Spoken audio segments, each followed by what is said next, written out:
చూస్ country delight, live better. ఇప్పుడే country delight యాప్ని download చేసుకోండి. అందరికీ నమస్కారం. నేను Swaroopa Potlapalli. Welcome to Suman TV. Jani master మీద ఆరోపణలతో వార్తల్లోకి వచ్చిన కొరియోగ్రాఫర్ సృష్టి వర్మ బిగ్ బాస్ సీజన్ 9 లోకి ఎంట్రీ ఇవ్వడంతో అందరి ఫోకస్ ఆమె మీదే నిలిచింది. సృష్టి వర్మ మిగతా కంటెస్టెంట్స్ తో ఎలా ఉంటుంది, టాస్క్లు ఎలా ఆడుతుంది, ప్రేక్షకులను ఎలా ఆకట్టుకుంటుంది అనేది ఇంట్రెస్టింగ్ గా మారింది. అయితే అందరి అంచనాలను తలకిందులు చేస్తూ ఒక వారం రోజుల్లోనే ఫస్ట్ వీక్ లోనే ఆమె ఎలిమినేట్ అయ్యింది. అయితే ఆమె ఎలిమినేషన్ వెనక జానీ మాస్టర్ ఫ్యాన్స్ ఉన్నారని ఓ పొలిటికల్ పార్టీ కూడా చక్రం తిప్పిందనేది ఇప్పుడు హాట్ టాపిక్ గా మారింది. ప్రస్తుతం నాతో పాటు ఉన్నారు కొరియోగ్రాఫర్ కస్తూరి గారు. ఆవిడతో మాట్లాడదాం. నమస్తే కస్తూరి గారు. నమస్తే అండి. సృష్టి వర్మ మీ తోటి కొరియోగ్రాఫర్, మీరందరూ కూడా కలిసి పనిచేశారు. సృష్టి బిగ్ బాస్ లోకి ఎంట్రీ ఇవ్వడం మీద, అలాగే ఎలిమినేషన్ మీద మీ అభిప్రాయం ఏంటి? ఫస్ట్ ముఖ్యంగా దీని గురించి మాట్లాడుకోవాలి అంటే, మీరు ఇందాక ఏదో చెప్పారు మాస్టర్ విషయం కానీ, అంతకుముందు జరిగిన సందర్భాలు కానీ, ఇవన్నీ పక్కన పెట్టేస్తే అవి మనకి అవసరం లేదు. ఎందుకంటే నిజంగా ఆయనకి అంత సపోర్ట్ ఉండుంటే విషయం ఇంతవరకు వచ్చి ఉండేది కాదు. సో అది విషయం పక్కన పెట్టేద్దాం. జస్ట్ నేను ఒక ప్రేక్షకురాలిగా మాట్లాడతాను. ఆ షోలో అమ్మాయి సృష్టి ఉండొచ్చు, ఆ ప్లేస్లో ఇంకెవరైనా ఇంకొక మాస్టర్ ఉండొచ్చు. ఇంతకుముందుకు యానీ కూడా చేసింది మా కొరియోగ్రాఫర్ దాంట్లో, యానీ అమ్మాయి కూడా వెళ్ళింది అనమాట మాస్టర్. సో కామన్ ఒక ప్రేక్షకురాలిగా మాట్లాడితే ఫస్ట్ పబ్లిక్కి కావాల్సింది ఏంటి అంటే, మనకి విద్యాబాలన్ డర్టీ పిక్చర్లో చెప్తారు, ఎంటర్టైన్మెంట్ ఎంటర్టైన్మెంట్ ఎంటర్టైన్మెంట్ అంతే. ఈ మూడు అంటే ప్రేక్షకులకు కావాల్సింది ఏంటంటే ఇది గేమ్ షో. దాంట్లో గెలవడం కానివ్వండి, బయటకు వెళ్ళిపోనివ్వడం కానివ్వండి, అది వాళ్ళ చేతిలో ఉంటుంది. ఎవరైతే కంటెస్టెంట్స్ ఉన్నారో అది పూర్తిగా వాళ్ళ చేతిలోనే ఉంటుంది. అంటే ఇప్పుడు గెలిస్తేనేమో వాళ్ళ పర్ఫార్మెన్స్ అన్నట్టు, ఓడితేనేమో ఇంకొకరిది తప్పు అన్నట్టుగా మాట్లాడుకోకూడదు. యాక్చువల్లీ గేమ్ని గేమ్ షో లాగానే చూద్దాం. షో విషయానికి వస్తే ఇన్ని సీజన్స్ చేసినా కూడా ఈ షో ఏంటంటే కంటెస్టెంట్స్ కొంచెం చప్పగా ఉంది. నా ఒపీనియన్ ఏంటంటే, అంతగా ఆడతారు, వీళ్ళు ఏం చేస్తారో చూద్దాం, వీళ్ళు ఎలా ఉన్నారు, అంత ఇంట్రెస్టింగ్ ఎవరు క్రియేట్ చేయట్లేదు అక్కడ. ఒకవేళ కామన్ మ్యాన్ వచ్చినా కూడా, మిగతా ఎవరు వచ్చినా కూడా వాళ్ళు ఆకట్టుకోలేకపోతున్నారు. వాళ్ళు మాట్లాడితే అది ఏదో మామూలుగా అయిపోయింది. ఎందుకంటే ఇప్పుడు జనరేషన్ మారుతున్న కొద్దీ కూడా కొత్తగా ఎక్స్పెక్ట్ చేస్తారు.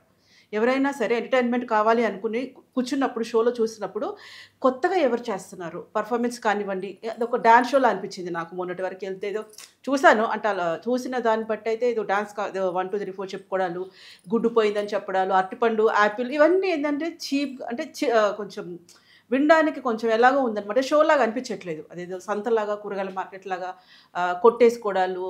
ఇట్లా కాకుండా ఏదైనా కొత్తగా డిజైన్ చేస్తే, నా ఒక ఆడియన్స్ లాగా నేను మాట్లాడడం ఏంటంటే కొత్తగా ఉండాలి. ఆల్రెడీ అన్ని షోస్ వస్తున్నాయి, హిందీలో కూడా ఉంది బిగ్ బాస్, తెలుగులో ఇన్ని వరుసలు వచ్చినాయి. సేమ్ రొటీన్ అవుతుంది, రొటీన్ కామన్. అందరిని తీసుకెళ్ళి ఒక గదిలో పడేయడాలు, అంటే ఇట్లాంటి షోస్ అయితే యాక్సెప్ట్ నాకైతే నచ్చదు ఫస్ట్ ఆఫ్ ఆల్. కానీ అందరిని తీసుకెళ్ళి అక్కడ వెళ్ళినప్పుడు ఏదో ఉండాలిగా, చూడాలి అంటే ఉండాలి కదా. సో అక్కడ నాకు ఏం అనిపించట్లేదు. సో ఇంకా నాకు తెలిసి ఈ అమ్మాయి కొంచెం బెటర్ ఏమో అనిపించింది. ఇప్పుడు ఎలిమినేషన్ అయిన సంగతి పక్కన పెట్టేస్తే వీళ్ళందరిలో కంటే కూడా ఈ అమ్మాయి కొంచెం ఏదో చేసిందేమో అని అనిపించింది. ఫస్ట్ ఆఫ్ ఆల్ మనము ఇప్పుడు ఫస్ట్ ఎవరైతే ఎలిమినేషన్ అయ్యారో అమ్మాయి గురించి మాట్లాడితే ఏంటంటే, అక్కడ నాగార్జున గారు గ్రేట్. అంటే అసలు అతని గురించి మనం ఎంత చెప్పినా కూడా తక్కువే. అంత పెద్ద వ్యక్తి ముందు కొన్ని సందర్భాలలో స్టార్టింగ్ ఇంట్రడక్షన్ అనుకుంటాను, సినిమా ఇండస్ట్రీలో అన్నీ అబ్జర్వ్ చేస్తారు. ప్రతి ఒక్కటి ఎంత ఎదిగినా ఒదిగి ఉంటే తప్పితే ఇండస్ట్రీలో నెగ్గలేరు. ప్రతి ఒక్కరు ఎదురుగా మాట్లాడతారు, వెనక వెళ్ళిన తర్వాత ఆలోచిస్తారు ఎవరికి పొగరుంది, ఎవరికి ఏమీ లేదు. ఒకటి ఆడవాళ్ళ గురించి చెప్తూ ఇలా చిటికెళ్ళేసి మాట్లాడడం నేను గమనించానంటే, నా ఒపీనియన్. అంత పెద్ద వ్యక్తి ముందు అలా పర్ఫామ్ చేసి చెప్పాల్సినంత లేదేమో అనిపించింది నాగార్జున గారు. అంటే ఆ ప్లేస్లో అంత పెద్ద వ్యక్తితోని చిటికలేసి మాట్లాడడం ఒకటి. మిగతా వాళ్ళంతా కంటెస్టెంట్స్ కూడా కాలు మీద కాలు వేసుకొని కూర్చుంటారు. అతన్ని ముందు మీరు కూర్చొని, ఈ మధ్య ఫ్యాషన్ అయిపోయింది, ఒక 10 మంది గుర్తిస్తున్నారు అనగానే లేనిపోయిందంతా ఒక అహంకారం వస్తుంది అనమాట. ఒక చిన్న సామెత, బియ్యం ఒడ్లు వస్తాయి, ఒడ్లు వచ్చినప్పుడు ఏమైందంటే అన్నీ కొట్టేసిన తర్వాత కొన్ని మిగులుతాయి. దాంట్లో కొంతమంది ఏం చేస్తారంటే, ఇంతకుముందుకు పరిగలు అంటారు వాటిని, అవి ఏరుకోవడానికి వెళ్ళే వాళ్ళకి ఒక రాజు చూశాడంట. రాజు చూసి అరే ఈ అమ్మాయిది బాగుంది అని పెళ్లి చేసుకున్నాడు. ఒక 6 months తర్వాత అదే పల్లెటూరు అడవిలోకి వెళ్ళారు. అయితే అక్కడ చింతకాయలు చూసి అడిగిందంట, ఈ వంకటింకర కాయలేంటి రాజా అని చెప్పి అడిగిందంట. సో పరిగలేరుకునే పాపని పల్లకిలో కూర్చోబెడితే వంకటింకర కాయలేంటి ఓనా రాజా అని అడిగిందట. సో మనకి కూడా ఏంటంటే కొంచెం పేరు రాగానే, కొంచెం అది రాగానే, నాట్ ఓన్లీ ఒక అమ్మాయి గురించి అనట్లేదు, షోస్ కానివ్వండి, బయట కానివ్వండి, ఏదన్నా ఆట కోసం వెళ్ళినప్పుడు ఆటనే ఆడాలి. పబ్లిక్కి ఎవరు ఎంటర్టైన్ చేయగలిగితేనే వాళ్ళు విన్ అవుతారు. అది నా ఒపీనియన్. కస్తూరి గారు మొత్తం ఫస్ట్ వీక్ లో 5గురు ఎలిమినేషన్ లో ఉన్నారు. తనూజ గౌడకి హైయెస్ట్ ఓట్స్ వచ్చాయి, అలాగే సృష్టికి లీస్ట్ ఓట్లు వచ్చాయి. అంటే ఈమె మీద కోపంతో అందరూ వెళ్ళి వేరే వేరే వాళ్ళకి సపోర్ట్ చేశారు, అందువల్లే సృష్టికి రాలేదు ఓట్లు అని. ముఖ్యంగా ఈమెను సపోర్ట్ చేయని వాళ్ళలో జానీ మాస్టర్ ఫ్యాన్స్ కావచ్చు, ఒక పొలిటికల్ పార్టీ కార్యకర్తలు కూడా ఉన్నారు అని అంటున్నారు. అంటే ఇంతకుముందు జానీ మాస్టర్ మీద ఆరోపణలు వచ్చినప్పుడు కూడా మీరందరూ ఆయన్నే సపోర్ట్ చేశారు. మరి ఇప్పుడు ఈ బిగ్ బాస్ మీద కూడా ఆ ఎఫెక్ట్ పడిందంటారా? లేదండి, నేను చెప్తున్నాను కదా, అక్కడ ఏంటంటే మాస్టర్కి ఇప్పుడు ఇవన్నీ పట్టించుకునేంత టైం తనకి లేదు. తను నిజంగా చాలా బిజీగా ఉన్నారు. నిజంగా పొలిటికల్ పార్టీ తనకి సపోర్ట్ చేయాలి అనుకుంటే ఆ టైంలో చేసి ఉండేది. అదే అంటున్నాను, గేమ్ లాగా చూడాలి. ఎందుకంటే ఇక్కడ నేను దాపరికం ఏం లేదు. మీరు ఫస్ట్ నుంచి అబ్జర్వ్ చేస్తే కూడా షోస్ వచ్చిన తర్వాత ఒక యాటిట్యూడ్ అనేది ఉంటుంది. నేనే కామన్గా ఉన్నాను, ఓటేయాలి అంటే ఏం చూడాలి అంటే మిగతా వాళ్ళ దగ్గర ఏం చూసారు అని చెప్పేసి అన్న క్వశ్చన్స్ కూడా మీరు వేయొచ్చు. ఆ విషయానికి వస్తే నిజంగానే కొద్దిగా గొప్ప ఈ అమ్మాయి బాగా ఆడిందేమో అని నా ఒపీనియన్. సో యాటిట్యూడ్ వల్ల అయ్యి ఉండొచ్చు. ఇంకా వాళ్ళు ఓటింగ్ అనేది ఇంకా ప్రజలకే వదిలేస్తాం. వాళ్ళు నేను చూసిన దృష్టితో వాళ్ళు చూడరు కదా. ఇప్పుడు నాకు ఒకటి నచ్చుతుంది, ఇంకొకటి నచ్చకపోవచ్చు. సో పబ్లిక్ ఒపీనియన్ని నేను ఓన్ చేసుకొని నేను చెప్పలేను. సో నా వరకైతే ఓకే, బెస్ట్, బాగానే ఆడింది అమ్మాయి. కస్తూరి గారు, ఇంతకీ జానీ మాస్టర్ ఎలా ఉన్నారు? ఆయన ఏమేం ప్రాజెక్ట్స్ చేస్తున్నారు? చాలా చాలా హ్యాపీగా ఉన్నారండి. మళ్ళీ బ్యాక్ వచ్చేసారు. తను ఎక్కువ బాంబేలో హిందీ సాంగ్స్ చేస్తున్నారు, తర్వాత తమిళ సాంగ్స్ చేస్తున్నారు, కన్నడ సాంగ్ చేస్తున్నారు, రీసెంట్గా తెలుగు సాంగ్ కూడా ఒకటి చేస్తారు. బిజీగా తన వర్క్లో తను చాలా బిజీగా ఉన్నారు.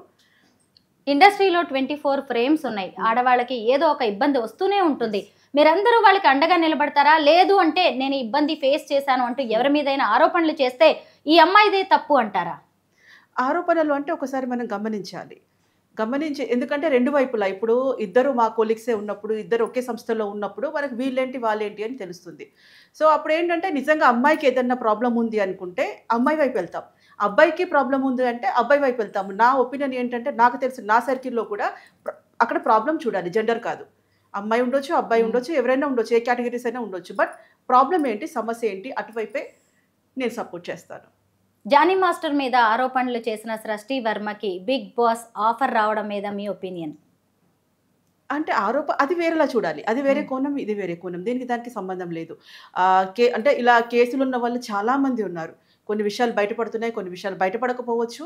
ఇలా ఇబ్బందులు ఎదుర్కొనే వాళ్ళు ఏంటంటే తన వర్క్లో తను బిజీగా ఉన్నారు. ఈ అమ్మాయికి సాంగ్స్ వస్తున్నాయి, ఈ అమ్మాయి కూడా బిజీగానే ఉంది. సో ఇట్లా ఎంకరేజ్ చేయడం అయితే చాలా హ్యాపీ. అంటే ఇంకా మహిళలు ఇంకా కొంచెం ముందుకు వస్తారు ఇలాంటి ప్రోగ్రామ్స్ వల్ల. బిగ్ బాస్ లోకి ఈసారి సెలబ్రిటీస్ కి మాత్రమే కాదు, కామన్ పీపుల్ కి కూడా అవకాశం ఇచ్చారు. ఎలా అనిపిస్తుంది? బెస్ట్ పరిణామమే. కాకపోతే ఏంటంటే కొంచెం నోటీస్ అయ్యి ఉంటే, పబ్లిక్లోకి తెలిసి ఉండుంటే వీళ్ళు ఏం చేస్తారో అని ఇంట్రెస్ట్ పెరుగుతుంది ప్రోగ్రామ్ మీద. ఇప్పుడు ఏంటంటే ఆల్మోస్ట్ నాకు దాంట్లో తెలియదు అనమాట. ఎవరు అంటే వాళ్ళు ఎలా చేస్తారు, ఆల్రెడీ ఇంతకుముందుకు గంగవ్వ అలాంటి వాళ్ళు వచ్చారు. సో వాళ్ళకి మనకు తెలుస్తుంది వీళ్ళు ఎలా ఉంటారు, వీళ్ళంతా ఎలా ఉంటారు అని. కొంచెం ఈ గేమ్ ఎలా ఆడతారు వాళ్ళు కొంచెం తెలిసి పరిచయం ఉన్న వాళ్ళైతే బాగుంటుంది. ఎందుకంటే రాను కామెడీ షో లాగా అయిపోతుంది. కొన్ని ఇవి చూస్తే మనకి ఇన్స్టాలో కొన్ని రీల్స్ చూస్తుంటే ముగ్గురు లేడీస్ కూర్చొని మాట్లాడి నేను ఈసారి నన్ను బిగ్ బాస్ పంపించండి అని ఆవిడ అడుగుతుంది. సో అక్కడ కంటెంట్ ఏం లేదు, రాను అది ఏదో పెద్ద కామెడీ షో లాగా అయిపోతుంది. బిగ్ బాస్ నుంచి ఫస్ట్ వీక్ లోనే సృష్టి వర్మ ఎలిమినేట్ అవ్వడాన్ని, దాన్ని ఆ హౌస్ కి సంబంధించిన ఆటగా మాత్రమే చూడాలని, జానీ మాస్టర్ ఇష్యూతో లింక్ పెట్టి చూడాల్సిన అవసరమే లేదని, పూర్తిగా ఆమె ఎలిమినేషన్ అనేది ఆమె ఆట తీరును బట్టి, మిగతా కంటెస్టెంట్స్తో ఉన్నదాన్ని బట్టి, ఓటింగ్ని బట్టే జరిగిందని కస్తూరి గారు చెప్పుకొస్తున్నారు. థ్యాంక్ యూ సో మచ్ అండి.